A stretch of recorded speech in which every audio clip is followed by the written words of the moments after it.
ቅድሚ ምጅማርና ሓንቲ ሕቶ ክሓተኩም ሎሚ ክትገብርዎ ዘለኩም እናፈለጥኩም ግን ከይገበርኩም ምስተረፍኩም ነገር ኣሎ ዶ? ምናልባት ስፖርት ክሰርሕ ኣለኒ ትብል ትኸውን ግን ኣይሰራሕኻን። ንባዕለይ ዝኸውን ስራሕ ክጅምር ኣለኒ ትብል ግን ሕጂ እውን ኣብቲ ዘይትፈትዎ ስራሕ ኣለኻ። ቁጠባዊ ኣተሓሳስባይ ክቕይር ኣለኒ ትብል ግን ወርሒ ክትውዳእ ከላ ባዶ ኢልካ ትተርፍ። ስለምንታይ ኢና ንፈልጦ ነገር ክንገብሮ ዘይንኽእል? መብዛሕትኡ ሰብ ተወሳኺ ፍልጠት እንተረኺበ ክቕየር ይብል። ስለዚ መጽሓፍቲ ይንብብ፣ ቪድዮታት ይርኢ፣ ኮርስ ይወስድ፣ ፍልጠት ይውስኽ፣ ውፅኢቱ ግን ኣይቕየርን። እዚኡ እቲ ንሕና ኣብ ስነ ልቦና ኣብ መንጎ ምፍላጥን ምግባርን ዘሎ ኣፈላላይ ንብሎ። እቲ ሓቂ እዚ እዩ። ፍልጠት ንበይኑ ህይወት ኣይቕይርን እዩ። ህይወትካ ዝቕይሮ እቲ ኣብ ትሕተ ልቦናኻ ሳብ ኮንሽስ ማይንድ ተቐሪፁ ዘሎ ፓራዳይም ምስ ዝቕየር ጥራይ እዩ። ፓራዳይም ማለት ናይ ኣእምሮ ሶፍትዌር እዩ።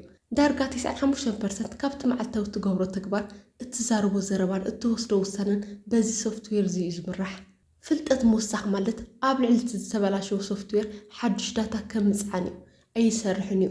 ንፓራዳይምካ ክትቕይሮ እንተዘኽኢልካ ንኩሉ እቲ ዝፈለጥካዮ ፍልጠት ክዕንዎ እዩ። እዚ ቪድዮ እዚ ተራ ናይ ሞቲቬሽን ቪድዮ ኣይኮነን። እዚ ናይ 7 መዓልትታት ሳይኮሎጂካል ሰርጀሪ ወይ ስነ ልቦናዊ መጥባሕቲ እዩ። ኣብ ውሽጢ ሓደ ሰሙን ነቲ ንዓመታት ተኣሲርካሉ ዘለካ ዓጋት ኣተሓሳስባ ሴርና ፍልጠትካ ናብ ተግባር፣ ተግባርካ ድማ ናብ ውፅኢት እትቕይረሉ ሜላ ክህበካ እየ። ድልው ዲኻ? ወረቐትና ስክሪፕቶ ሓዝ። ምክንያቱ እዚ 7 መዓልትታት እዚ ብፍላይ እታ 6 ነጥቢ ንዝመፅእ ዓመታት ህይወትካ ክትቕይሮ እያ። ሰላም፣ እዚ ቻናል ስነ ልቦና እዩ። እዚ መደብ ዘሰናድእልኩም ድማ ኣነ ሓፍትኩም ሊድያ እየ። ነዚ ቻናል ሓዱሽ እንተኮይንኩም ሰብስክራይብ ግበሩ። መዓልቲ ሓደ ምልላይን ንቕሓትን። ስለምንታይ ኢና ብንቕሓት ንጅምር? ምክንያቱ ዘይረኣኻዮ ጸላኢ ክትስዕሮ ኣይትኽእልን ኢኻ። ፓራዳይምካ ተሓቢኡ ዝሰርሕ ከምቲ ኣብ ሓደ ገዛ ዘሎ መቆፃፀሪ ሙቐት እዩ። እቲ ገዛ ክመውቕ እንተጀሚሩ እቲ መሞቕ ባዕሉ ነቲ ኤር ኮንዲሽነር ቀልጢፉ ሙቐት ናብቲ ዝተሓተመሉ ንቡር የውርዶ። ፓራዳይምካ ድማ ከምኡ እዩ። ካብቲ ዝተለመደ ኣነባብረኻ ክትወፅእ ክትፍትን ከለኻ ንሱ ብዘይፍላጥ ናብቲ ዝነበርካ ይመልሰካ። ሎሚ ነቲ ተሓቢኡ ዘሎ መቆፃፀሪ ፓራዳይም ክንረኽቦ ኢና። ተግባር ሓደ ዓውዲ ምረፅ። ኣብ ህይወትካ ብዙሕ ለውጢ ትደሊ ትኸውን ግን ሎሚ ንሓደ ጥራይ ትኩረት ንሃቦ። ንኣብነት ገንዘብ፣ ጥዕና ወይ ዝምድና ክትመርፅ ትኽእል ኢኻ። ንኣብነት ቁጠባዊ ህይወተይ ክቕይር ደሊ ኢልካ መሪፅካ ንበል። ተግባር 2 ፍልጠት ዝብል እዩ። ኣብዚ ዓውዲ እዚ እንታይ ክትገብር ከም ዘለካ ትፈልጦ ነገር ፅሓፍ። ንኣብነት ገንዘብ ንምውሳኽ ዝያዳ ክሰርሕ ከም ዘለኒ እፈልጥ እያ። ዘይድሊ ወፃኢታት ክንኪ ከም ዘለኒ እፈልጥ እያ። ወርሓዊ 10 ካሚት ክዓቁር ከም ዘለኒ እፈልጥ እያ። ብዕዳ ክነብር ከም ዘይብለይ እፈልጥ እያ። ኣብዚ እቲ ኣእምሮኻ እወ እዚ ኩሉ ይፈልጥ እየ ክብለካ እዩ። ተግባር 3 እቲ ሓቂ ትገብሮ ነገር ፅሓፍ። ሕጂ ተወሰነት ነጥቢ። ሕጂ ብቕንዕና ብዘይምስምስ መዓልታዊ ብኣካል እንታይ ክትገብር ከም ዘለካ ፅሓፍ። ንኣብነት ደሞዝ ምስ ተቐበልኩ ቅድሚ ምዕቋር እየ ዘጥፍኦም። ክዳውንቲ ክዕድግ ከለኹ ብክሬዲት ካርድ ወይ ብዕዳ እየ ዝዕድግ። ትርፊ ሰዓት ክሰርሕ ዕድል እናሃለወኒ ሶሻል ሚድያ ክትጥቀም እየ ዝውዕል። ሕጂ ነቲ ፀሓፍካዮ 2 ነገር ኣነፃፅሮ። ኣብቲ ላዕሊ እፈልጥ እየ ዝበልካዮን ኣብቲ ታሕቲ እገብሮ ኣለኹ ዝበልካዮን ዘሎ ኣፈላላይ ኣስተውዕለሉ። እዚ ኣፈላላይ እዚ ናይ ስንፍና ፀገም ኣይኮነን። እዚ ፓራዳይምካ እዩ። እቲ ኣብ ትሕቲ ልቦናኻ ዘሎ ፕሮግራም ንኩሉ እቲ ዝፈልጥካዮ ፍልጠት ይዕብሎ ኣሎ። ንኣብነት ክዓቁር ኣለኒ ኢልካ ትሓስብ ግን እቲ ፓራዳይምካ ምጥፋእ ጥራይ እዩ ባህ ዝብለኒ ይብል። እቲ ሳብ ኮንሽስ ማይንድ ወይ እቲ ትሕቲ ልቦና ኩሉ ግዜ ዕወት። ቅድሚ 2 ዓመት ሓደ ዓሚል ነይሩኒ። እቲ ሰብ ከመይ ጌርካ ቢዝነስ ከም ዝስራሕ ይፈልጥ እዩ፣ ምሁር እዩ ነይሩ። ግን ወርሓዊ ኣታዊኡ ካብ ሓደ ተራ ሰራሕተኛ ኣይበልፅን። ስለምንታይ? ምክንያቱ ፓራዳይም ናቱ ኣነ ንእሽቶ ሰብየ ዝብል ስለ ዝነበረ እቲ ዓብዪ ፍልጠቱ ናብ ተግባር ክትርጉሙ ኣይከኣልን። መዓልቲ ሓደ ነዚ ምስ ተረድአ እዩ ህይወቱ ክቕይር ጀመረ። ዝኸበርኩም ኣሕዋት፣ ሎሚ ምፍላጥ ጥራይ እኹል ኣይኮነን። ሎሚ እቲ ሓቂ ምስ ተረዳእኻ ቁሩብ ክትሓፍር ወይ ክትናደድ ትኽእል ኢኻ። ስለምንታይ ክንዲ ዝናፈለጥኩ ክንዲ ዝተሓተ ነገር ዝገብር ክትብል ትኽእል ኢኻ። ኣይትጨነቕ፣ እዚ ናይ ለውጢ መጀመርታ እዩ። ሕጂ ነቲ ጸላኢኻ ፓራዳይምካ ኣለሊኻዮ ኣለኻ። ኣብ መዓልቲ 2 ነዚ ፀሓፍካዮ ኣፈላላይ ከመይ ጌርና ከም እንመልኦን ሓዱሽ መንነት ከመይ ከም እንሃንፅን ክንርኢ ኢና። መዓልቲ 2 ሓዱሽ ራእይን ውሳነን። ኣብ ስነ ልቦና ሓደ ሚስጥር ኣሎ። ኣእምሮኻ ኣብ መንጎ ብሓቂ ዝተፈፀመ ነገርን ብጥንቃቐ ዝተሓሰበ ስእላዊ ራእይን ፍልሊ ኣይፈልጥን እዩ። ፓራዳይምካ ክትቕይር እንተደሊኻ ካብቲ ሕጂ ዘለኻዮ ኩነታት ነፃ ክትወፅእ ኣለካ።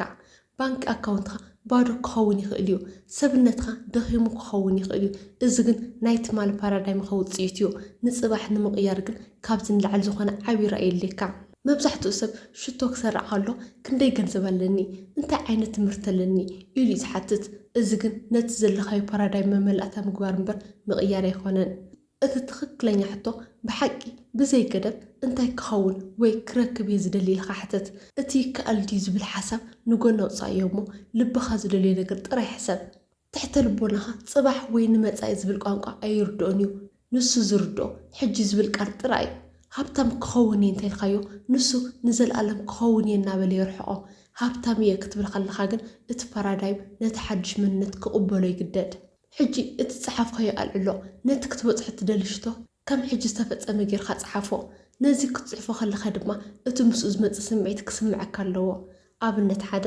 ቁጠባ ገንዘብ እንተኮይኑ ሕጂ ብጣዕሚ ሕጉስን መመስገንን እየ ምክንያቱ ወርሓዊ ኣታውየ ካብ ክንዲ ዝንላዕል ኮይኑ ኣሎ ገንዘብ ብዝተፈላለዩ መንገድታት ብቐፃሊ ናብ ሂወተይ ይመፅእ ኣሎ እዚ ድማ ንባዕለይን ንስድራይን ዘድሊ ኩሉ ንምምላእ ሰላምን ሓጎስን ሂብኒ ኣሎ ኢልካ ኣብ ሓንጎልካ ብምስኣል ፀሓፎ ኣብነት ክልተ ጥዕና ሕጂ ብጣዕሚ ሕጉስን መመስገንን እየ ምክንያቱ ሰብነተይ ብጥዕናን ብሓይልን ዝመልአ እዩ መዓልታዊ ብዓብዪ ንቕሓትን ብቕዓትን ክንቀሳቐስ ውዕል ኣለኹ ነቲ ዝመረፅኮ ምግቢ ብምምጋበይን ስፖርት ብምስራሕን ኩሉ ግዜ ብርትዕ ይስምዐኒ ኢልካ ፀሓፍ ስለምንታይ ኢና ብምስጋና ንጅምር ምክንያቱ ምስጋና ማለት ሓደ ነገር ተቐቢልካይ ከም ዘለካ ዘርኢ ስምዒታዊ መረጋገፂ እዩ ኣእምሮኻ እዚ ነገር እዚ ተፈፂሙ ኢልካ ትነግሮ ኣለካ ማለት እዩ ሓደ ኣብነት ካብ ተመክሮይ ክነግረካ ሓደ ናይ ቀረባ መሓዛይ ነይሩ ን5 ዓመታት ኣብ ሓደ ብርኪ ዝረገፅ ናይ ስራሕ ዕድል ነበሮ ፓራዳይሙ ኣነ ተራ ሰራሕተኛ እዩ ዝብል ነበረ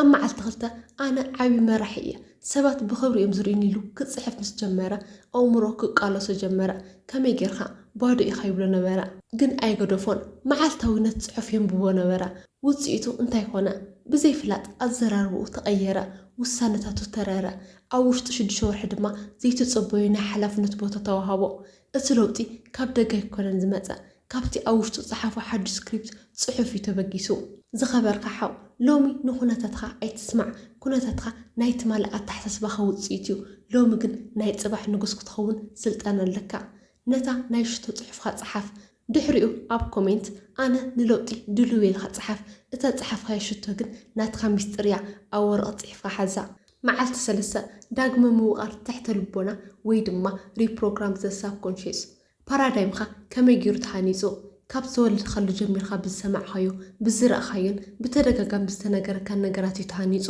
ገንዘብ ፀገም እዩ ንስኻ ንእሽቶ ኢኻ እዚ ንዓኻ ኣይኮንን እዚ ኩሉ ብተደጋጋሚ ስለ ዝመፀካ ፓራዳይምካ ኮይኑ ሕጂ ነዚ ንምስባር ኣንፃራዊ መጥቃዕቲ ክንገብር ኣለና እቲ ሓዱሽ ሓሳብካ ብተደጋጋሚ ኣብ ኣእምሮኻ ክትእትዎ ኣለካ ተግባር ሓደ ናይ ሽቶ ወረቐት ወይ ካርድ የዘጋጅ ሓንቲ ንእሽቶ ካርድ ኣብ ጅባኻ ትኣቱ ኣዳሉ ነቲ ማል ፀሓፍካዮ ሽቶ ብንፁርን ብሓፂርን ኣብታ ካርድ ፀሓፎ ንኣብነት ሕጂ ብጣዕሚ ሕጉስን መመስገንን እየ ምክንያቱ ወርሓዊ 50,000 ቅርሺ ኣታወለኒ እዚ ኣብነት እዩ ናትካ ሽቶ ፀሓፍ ናብ ጅባኻ ኢድካ ምስ ሰደድካ ክትንክፎ ከለካ ኣእምሮኻ ብኡንኡ ናብቲ ሽቶኻ ክምለስ እዩ ተግባር 2 ስርዓት ንጎ ምስ ተሳእኻ ቅድሚ ዝኾነ ነገር ነታ ካርዳ ምብባዕ ኣእምሮኻ ገና ክፉት ኣብ ዘለዎ እዋን እቲ ሓሳብ ቀልጢፉ ይሰርፅ እንተነኣሰ ካብ 10 ክሳብ 15 ግዜ ነታ ካርዳ ውፅኢኻ ምብባዕ ኣብ ስራሕ ኣብ መንገዲ ኣብ ምሳሕ ሰዓት ብተደጋጋሚ ምብባዕ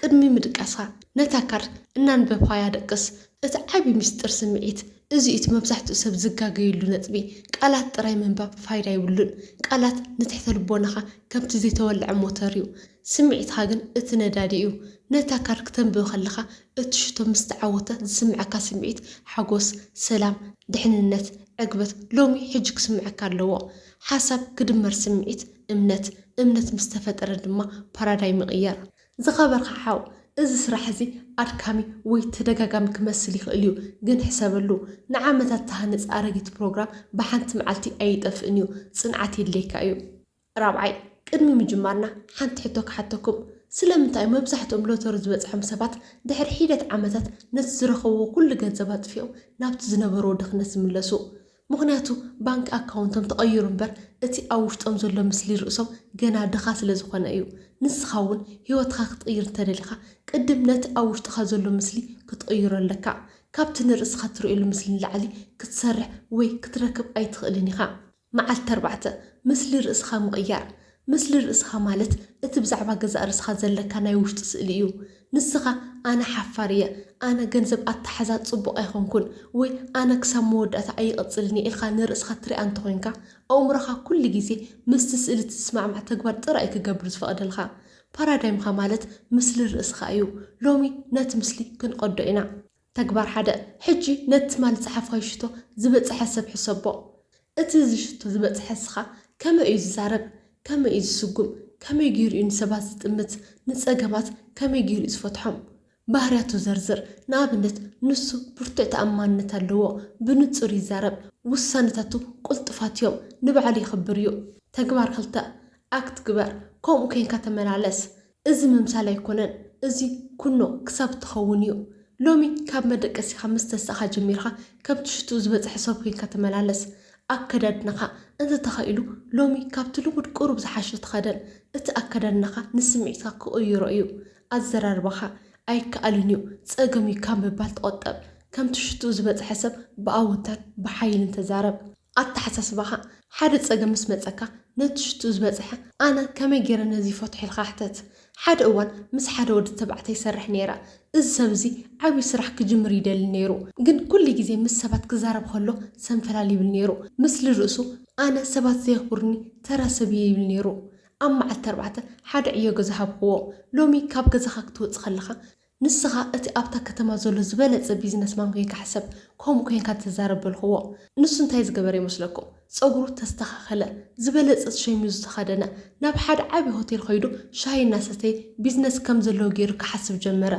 እቲ ሰራሕተኛ ሆቴል ብኣኽብሮት ጎይታ ኢሉ ምስ ፀውዖ ኣብ ውሽጡ ሓዱሽ ስምዒት ተፈጠረ እቲ ምስሊ ርእሱ ክቕይር ጀመረ ድሕሪ ሰሙን ብሓቂ ናብቶም ዓበይቲ ሰባት ከይዱ ክዛረብ ጀመረ ስለምንታይ ምክንያቱ እቲ ምስሊ ርእሱ ስለ ዝተቐየረ ተግባሩ እውን ብባህርያዊ መንገዲ ተቐየረ ንስኻ ንኣእምሮኻ ዝሃብካዮ ሮል ይፃወት ንዓመታት ተሸናፊ ወይ ተራ ሰብ ዝብል ሮል ሂብካዮ ፅኒሕካ ትኸውን ሎሚ ግን ነቲ ስክሪፕት ቀይርካዮ ኣለኻ ንስኻ ሎሚ ተዓዋቲ ኢኻ ዝኸበርኩም ኣሕዋት ሎሚ መዓልቲ ተዋስኡ ንኩነታትኩም ኣይትስምዕዎ ባንክ ኣካውንትኩም ባዶ ክኸውን ይኽእል እዩ ግን ኣተሓሳስባኩም ልዕሊ ማንም ይኹን ሰብነትኩም ደኺሙ ክኸውን ይኽእል እዩ ግን መንፈስኩም ናይ ኣትሌት ይኹን 5 መዓልቲ 5 ምስባር መንደቕ ፍርሒ መንደቕ ፍርሒ ማለት እንታይ እዩ ሓደ ሓድሽ ነገር ክትገብር ወይ ካብቲ ዝለመድካዮ ምቾት ክትወፅእ ክትፍትን ከለኻ ትሕተ ልቦናኻ ከም ደወል ሓደጋ ይጥቀመሉ እዩ ንሱ ክከላኸለልካ እዩ ዝፍትን ዘሎ ግን ብዘይፍላጥ ይቐትለካ እዩ ዘሎ ኣብ ኣእምሮኻ ከም ዝስዕብ ድምፅታት ክመፁካ ይጅምሩ ሕጂ እዋን ኣይኮነን እንተ ተጋጌስ ሰባት እንታይ ክብሉን እዮም እዚ ነገር እዚ ንዓይ ኣይሰርሕን እዩ ፅባሕ ክጅምሩ እየ እዚ ኩሉ ፓራዳይምካ ሞት ስለ ዝፈርሕ ዝፈጥሮ ተንኮል እዩ ፓራዳይምካ ንለውጢ ከም ሞት እዩ ዝሪኦ ሎሚ ግን ንሕና ኢና ክንቀትሎ ተግባር 1 ነቲ ፀላኢ ስም ሃቦ ፍርሒ ክስምዐካ ከሎ ኣነ ፈራሕ እየ ኣይትበል ብኣንጻሩ ፓራዳይመይ ይቃለሰንሎ በል ፍርሒ ጭንቀት ወይ ምስምሳት ምስ መፀካ ደው በል እሞ እዚ ኣያታ መንደቕ ፍርሒ እዚ ማለት ድማ ናብ ለውጢ ቀሪበ ኣለኹ ማለት ኢልካ ንርእስኻ ንገራ ተግባር 2 ስጉምቲ ፍርሒ ክጠፍእ ኣይትፀብእ ፍርሒ እናሃለወካ ግበሮ ሎሚ ነቲ ክትገብሮ እናፈለጥካ ፅባሕ እናበርካ ክተመኽነሉ ዝፀናሕካ ሓደ ነገር ንእሽቶ ይኹን ዓብይ ብግዲ ግበሮ ንኣብነት ሓደ ሰብ ደው ኢልካ ይቕሬታ ምሕታት ንሓደ ሓዱሽ ዓሚል ምድዋል ወይ ሓደ ናይ ስፖርት መንቀሳቐስ ምጅማር እቲ ምስጢር ስጉምቲ ፍርሒ ብሓንሳብ ኣይጠፍእን እዩ ፍርሒ ብተግባር ጥራይ ይጠፍእ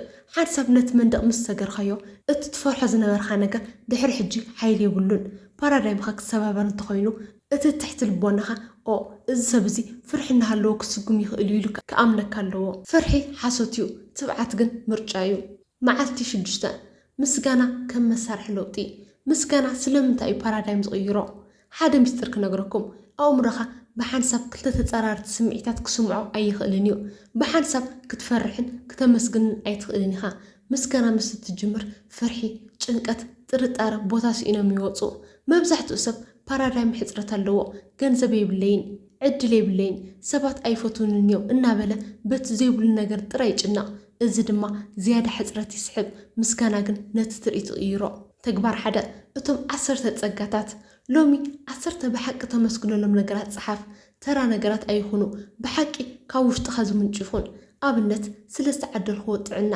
ስለዛ ትስንፍስ ዘላ ሳምባይ ስለ ዝድግፉን ስድራ ቤተይ ስለዛ ለውጢ ክገብሩ ዝመረፅኽዎ ኣእሙረይ ብጣዕሚ የመስግን እዚ ንኣእሙረኻ ኣብ ዙርያኻ ብዙሕ ፅቡቅ ነገር ኣሎ ኢሉ ከም ዝርኢ ይገብሮ ተግባር 2 ምስጋና ንመጻኢ ነቲ ገና ዘይበፅሕካዮ ሽቶኻ ከም ዝረኸብካዮ ጌርካ መስግነሉ ኣምላኽ ኣቦይ ስለትሎም ዝረኸብክዎ ዓብዪ ናይ ስራሕ ዕድል ኣታውን ብጣዕሚ የመስግን እቲ ስራሕ ገና ይመፀን ግን ንስኻ ከም ዝመፀ መስግነሉ ሓደ እዋን ኩሉ ነገር ፀሞተ ሰብ ነይሩ ስራሕ ሲኢኑ ዕዳ በዚሕዎ ተስፋ ቀሪፁ ነይሩ ፓራዳይምኡ ዓለም ጨካንያ ትብል ነበረት ን10 መዓልቲ ምስጋና ጥራይ ክገብር ነገርክዎ ንጎቶ ሲኡነት ዘለዎ ንእሽቶ ጸጋታት የመስግን ነበረ ድሕሪኡ ድማ ስለቲ ዝመጽእ ዘሎ ብሉፅ ስራሕ የመስግን እናበለ ይጽሊ ነይሩ ኣብ መበል 7 መዓልቲ ሓደ ዓርኩ ደው ኢሉ ሓደ ክፍተት ስራሕ ኣሎ ትደልዩ ዶ በሎ እቲ ሰብ ምስጋና ስለ ጀመረ ንቕሓቱ ተኸፈተ ቅድሚ ሕጂ እውን እቲ ዕድል ነይሩ ይኸውን ግን ሕፅረት ዝመልኦ ፓራዳይምኡ ክሪኦ ኣይፈቐደሉን ነይሩ ምስጋና ግን ይዒንቱ ኸፈተሉ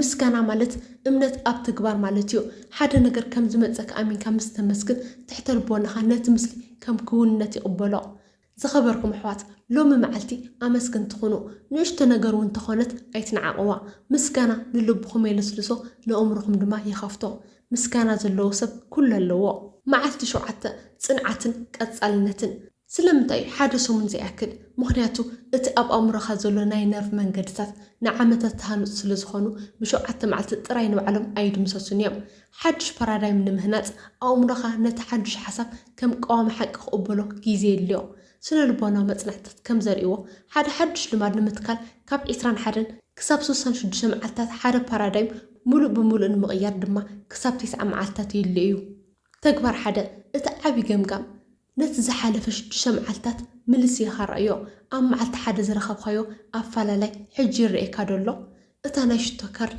ኣብ ስምዒትካ እንታይ ለውጢ ኣምፅያ ነቲ መንደቕ ፍርሒ ክትሰብሮ ከለኻ እንታይ ተሰሚዑካ ነቲ ዝረኸብካዮ ንእሽቶ ዓወታት ኣለሊ ንእሽቶ ዓወት ናብ ዓብዪ ዓወት ይበፅሕ ተግባር 2 እቲ ናይ 30 መዓልቲ ቃል ኪዳን ሎሚ ንባዕልኻ ቃል እቶ ነዚ ዝሓለፈ 6 መዓልትታት ዝገበርካዮም ተግባራት ንሽቶኻ ምንባብ ከምቲ ዝደለኻዮ ሰብ ኮንካ ምምሳል ምስጋና ንዝቕፅሉ 30 መዓልትታት ብዘይ ምቁራፅ ክትገብሮም ወስን ዲሲፕሊን ማለት ነቲ ድሕሪ ሕጂ ትደልዩ ነገር ካብቲ ሕጂ ንእሽቶ ባህ ዝብለካ ነገር ኣብሊፅኻ ምርኣይ ማለት እዩ ዝኸበርኩም ኣሕዋት ሓደ ነገር ክነገረኩም ፍልጠት ሓይሊ ኣይኮነን መብዛሕትኡ ሰብ ፍልጠት ይእክብ ግን ህይወቱ ባዶ እያ ፍልጠት ክኸውን ዝኽእል ሓይሊ ጥራይ እዩ ሓቀኛ ሓይሊ ዝኸውን ኣብቲ ተግባር ምስ ወዓለ ጥራይ እዩ እቲ ፓራዳይም ካለዎም እውን ፅባሕ ክጅምሩ ክብለካ ይኽእል እዩ ኣይትስማዓዮ እቲ ፈልጦ እየ ትብሎ ነገር ብሓደ ንእሽቶ ተግባር ሕጂ ጀምሮ ሓንሳብ ፓራዳይምካ ምስ ተቐየረ ህይወትካ ብባህራዊ መንገዲ ብዘይ ቃልሲ ክትቕየር እያ ንስኻ ናይ ህይወትካ